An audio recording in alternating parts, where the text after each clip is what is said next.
लोगोफोर नेचार पाब्लिकेसनाव नोंथांखौ बरायबाय। दिनैनि बे भिडिअ'आव दङ साख्रिनि रादाब। नोंथांमोननि सिगाङाव गोबां साख्रिनि खोथा बे चेनेलाव लाबोनो होफैदों। दिनै नुनो मोन्दों बाहाय Guwahati medical college hospital recruitment 2020 नि फर 275 पस्ट 275टा पस्ट दङ। दा बेयाव फारि फारियै नोंथांमोना नायलां मोजाङै आरो जा हायो नोंथांमोना एप्लाइ खालामबानो जाबाय। गुवाहाटी मेडिकेल कलेज हस्पिटालनि बियो टटेल पस्ट 275। बाहाय नुनो मोन्दों नोंथांमोना स्टार्टिं अनलाइन डेट एप्लाइ खालामनायनि डेटआ जाहैबाय 30 जानुवारि 30निफ्राय, ओमफ्राय बिनिफ्राय last date application submission 14 February 2020 14 February 2020 आव। बेनिफ्राय नोंथांमोना नुनो मोन्दों फारियै एज लिमिटआ जाहैबाय 18निफ्राय 38 इयार्ससिम। आफार एज रिलेक्सेसना गभर्नमेन्ट रुल्स बादियै एसटिना 5 इयार्स बारा जागोन।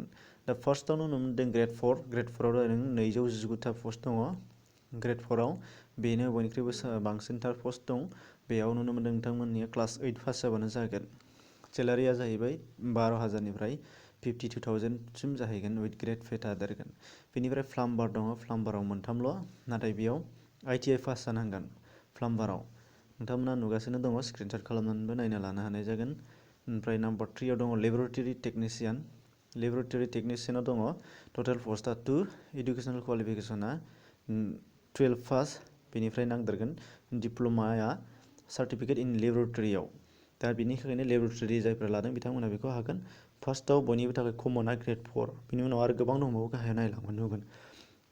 ECG टेकनिशियान बाहायबो सासेल', बेयावबो डिप्ल'मा नांगोन। बेखौबो नोंथांमोना नायना लादो। नोंथांमोननि थाखाय डिसक्रिपसनाव लिंक दंखायो, बिनि लिंकआव हाबनानैबो नायना लानो हानाय जागोन। बेनिफ्राय नुनो मोन्दों एनेस्थेटिक टेकनिशियानावबो सासेल', बेयावबो डिप्ल'मा नांगौ टेकनिशियाननि। आं कमनखौल' खिथालांगोन फारियै। केमिस्टआवबो सासेल', स्टेन'ग्राफाराव साब्रै, बेयावबो डिप्ल'मा नांगोन स्टेन'ग्राफारनि। बेनिफ्राय एकाउन्ट एसिस्टेन्ट दङ। एकाउन्ट एसिस्टेन्टआव सानै, बाहायबो 1 year diploma certificate computer application नांगोन एकाउन्ट एसिस्टेन्टनिया।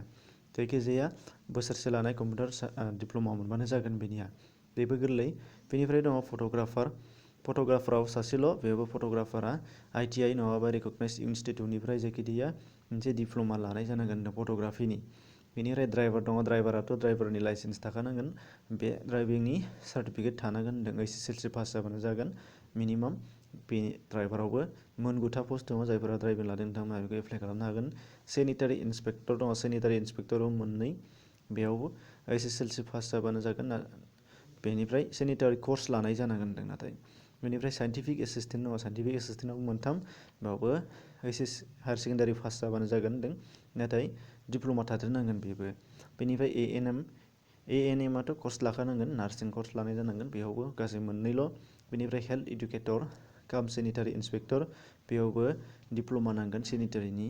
सकिदारा कमन 8 पास जाबानो जायो, 2 पस्ट दङ। बेनिफ्राय हेन्डिमेन दङ। हेन्डिमेनाव 7, 8 पास जाबानो जागोन, जेबो डिप्ल'मा नाङा। बेनिफ्राय लेबरेटरि एटेन्डेन्ट दङ। बाहाय 4, क्लास 8 पास जाबानो जागोन। बेबो लेबरेटरि एटेन्डेन्टआबो 2 पस्ट दङ। लेबरेटरि एटेन्डेन्ट आरो मोनसेबाव, बाहाय सासे, क्लास 8 पास जाबानो जागोन।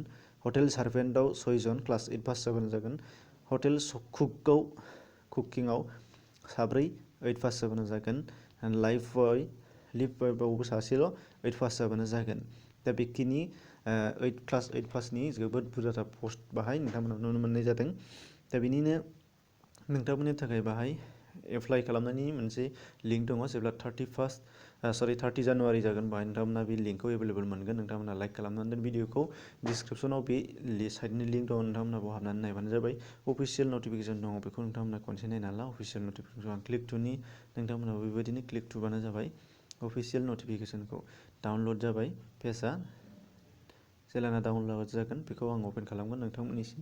नोंथांमोना नायनानै ला फारियै अफिसियेलनि नंगौना नङा। मोनफ्रोमबो जे साख्रिनि निउस चेनेलाव नाया मानो, भिडिअआव नाया मानो, नोंथांमोनहा अरिजिनेल साइटखौ नायथारनांगोन, अब्लासो नोंथांमोना नुनो मोननाय जागोन। डाउनलड जागासिनो दङ दा बावैनो, नोंथांमोना नुगोन। डाउनलड जाबाय, अपेन जाबाय, जागासिनो, नोंथांमोना नायबाय था।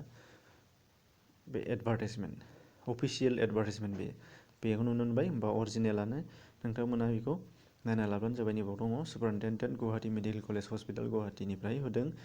बाहाय नोंथांमोनहा नुनो मोनबाय। बेयो डुप्लिकेट नङा, नोंथांमोनहा नायना लाब्लानो जाबाय। एडभार्टाइजमेन्टखौबो आं जेरै थुदों नोंथांमोनहा बिदिनो थुबानो जाबाय। अब्ला लोगोफोर, नोंथांमोननि थाखाय जाखिनि साख्रिनि रादाब बेयो दिनै नोंथांमोननिसिम सफैबाय। क्लास 8 पास नोंथांमोनहा जायफोरा नेबाय थादोंमोन खनसे। अब्ला लोगोफोर, नोंथांमोननि थाखाय जुदि चेनेला गोदानबा नोंथांमोनहा साबस्क्राइब खालामनानै ला, नटिफिकेसन बेल थुनानै लाब्लानो जाबाय। गुबुनफोरनिसिम शेयार खालामबानो जाबाय। एसेनोसै, गोजोन्थों।